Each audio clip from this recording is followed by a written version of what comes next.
Isa na naman magandang araw para matuto. Welcome back sa YouTube channel natin. Ako po, si Architect Ed. Ano kaya ang building material ang pwede mong gamitin na pang walls, pang roof, at pang slab, pang floor? Kung magagawa mo yan, ibig sabihin, isang material lang gagamitin mo sa lahat ng components na yan, bahay mo. Magiging homogeneous o iisang material lang ang gagamitin mo. Meron kayang ganyang material? Check this out.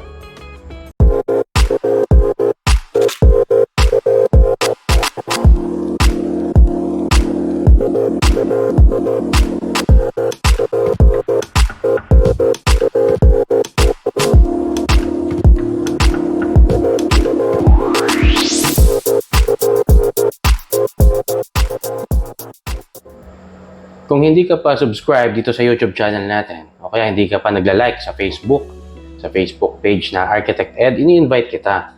Gawin mo na para magkaroon ka ng access sa more than 300 videos natin about architecture, construction, and project management. Yung kahoy, ang isa sa pwedeng gawin natin na pang roofing, pang walling, tsaka pang floor.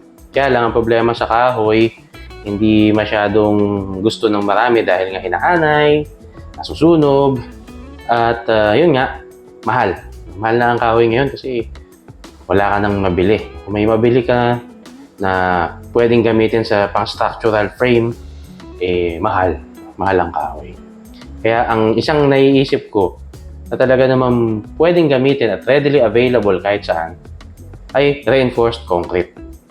Ang reinforced concrete ay pwedeng maging versatile na pwede mo siyang gamitin kahit na saang application na component ng bahay mo. Bubong man yan, walls, or slab.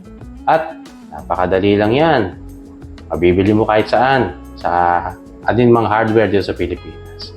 Pero ang problema, kapag ang ginamit mo ay reinforced concrete sa buong bahay mo, ang isang nakikita kong problema dyan, mabigat. Pangalawa, yung thermal insulation ng concrete medyo mahina yan. Thermal insulation properties niya. Kasi sinisip-sip niya yung heat.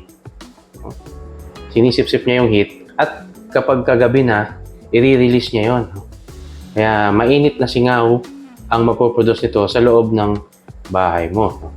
Kaya ano kaya ang pwedeng solusyon? Makagamit ka pa rin ng reinforced concrete pero magiging insulated siya. Dito ngayon papasok yung insulation. Pwede bang lagyan ng insulation ang reinforced concrete? Meron. Merong ganyang product. No? Ang tawag dyan ay EPS, Sandwiched Panels. Ano ba itong EPS Sandwiched Panels? Itong EPS Sandwiched Panels, ibig sabihin ng EPS ay Expanded Polystyrene. Alam natin yan sa tawag na styro. Expanded siya kasi para siyang binubuo siya ng parang mga bola. Beads, parang mga bulitas na maliliit. No? Tapos pinagdikit-dikit yun hanggang sa makabuo ng panel. At dahil nga yan ay gawa sa styro o insulated na material, kapag yan ay naging panel, napakagandang insulating material niya. Excellent yung kanyang insulating properties. Yeah. So, isa pa na quality ng EPS, resistant siya sa moisture. Low water absorption. Hindi kapag kamukha pag ginamit mo concrete lang, sumisip-sip ng tubig. Kasi nga, may mga pores yung concrete. At syempre, yun nga ang binibida natin na excellent thermal insulation properties. Kapag nilagay mo yung EPS o yung styro sa gitna ng dalawang concrete, insulated na yan. Na siya, pwede siyang maging heat-proof or heat-resistant, insulated, at soundproof na rin siya at the same time. At dahil nga, nilagay mo siya sa gitna ng concrete, yung thickness ng concrete, halimbawa, ganito ang thickness niya, 4 inches. Tapos 2 inches yung EPS o yung styro, di magiging lightweight di ba? Magaang. So, nasolve natin yung problema natin na magiging masyadong mabigat yung structure sa paggamit ng EPS sandwich panels. So, yung EPS, isang component pa lang yan, no? Yung sumunod na component, yung nagbibigay ng strength, no? Ng tibay doon sa sandwich panels ay yung metal o yung steel. Yung steel na wire mesh o yung steel matting na tinatawag natin, no? Para siyang grid. Grid siya na manipis na bakal. Black iron ang ginagamit ng SRC. No? Kaya structural steel siya. Hindi siya galvanized. No? Siya ay black iron. So yung dalawang mukha ng panel ay mayroong steel matting na black iron. At pagkatapos, yung dalawang steel matting na yan ay kinokonekta ng mga wire mesh na naka-weld, tumatagos doon sa styro. At ganun yung kanyang orientation, pataas. Yan. So, ang dahilan kung bakit ganun yung design yan, para maganda yung laban niya, no? Sa mga forces. Yan.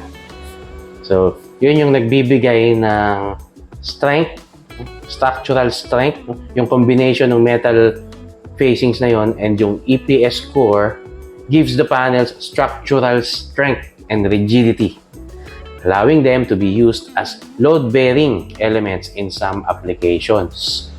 Ano ba yung load-bearing?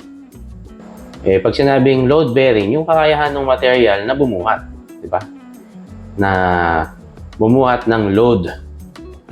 Kaya pag sinabing load-bearing yung isang material, matibay siya kasi kaya niyang magbuhat. Yun lang yung basic na ibig sabihin niya.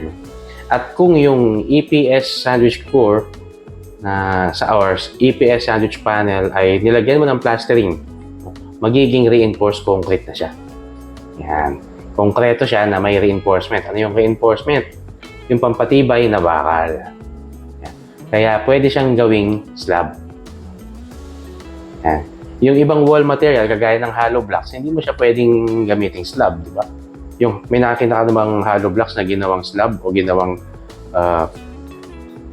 flooring sa second floor, wala, di ba? Kasi hindi siya load-bearing. O kung load-bearing man siya, hindi siya dinesign para sa lateral na forces na mag-carry siya ng load. Hindi, no? Pero itong EPS sandwich panels, kapag ito ay binuhusan, nilagyan pa ng karagdagang mga reinforcement o karagdagang bakal, kaya niyang bumuhat ng load. Kaya pwede siyang gawing floor slab. Sa second floor man yan or sa anumang floor na nakasuspend o nakahang. Basta meron siyang support. So, ito yung isang advantage. Kaya ibig sabihin, reinforced concrete pa rin siya. Kaya lang may insulation at magaang. Pwede mo siyang gawing roofing, pwede mo siyang gawing walls, pwede mo rin siyang gawing slab. Ang isa sa mga brands, no, although maraming brands ng expanded polystyrene na available dito sa atin, ang isa sa pinaka-common ay yung SRC panels. No? Yung SRC panels na ito, tagal ko nang ginagamit ito since 2009. Pero ang totoo, 1990s pa, 1992 pa, meron na silang available na panels dito sa Pilipinas. At yung totoo, itong SRC panels, dahil matagal na yung kanyang track record, mahaba-haba na yung kanyang track record sa pagtatayo ng mga structures gamit itong EPS na sandwich panels, nag-i-export pa sila. Dito ginagawa yung panels, in-export pa nila sa Micronesia, no? Sa iba pang mga bansa. No? So, maganda talaga siya, no? Kaya matagal ko na nga ginagamit. Although meron pa ring iba na mga brands na available. Marami na akong mga videos about SRC panels or EPS sandwich panels na nandyan sa aking playlist. Tagal na. Yan nga ako unang nakilala sa paggamit ng SRC panel sa mga contents ko. Pero nakita ko na marami pa rin nagtatanong, talagang interested kayo sa topic na ito.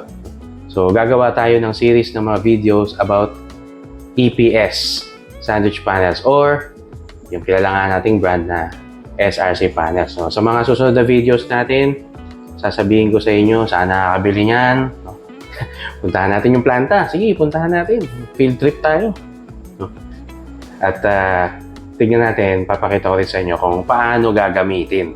Yan. Paano ba siya gagamiting slab? Paano ba siya gagamiting wall?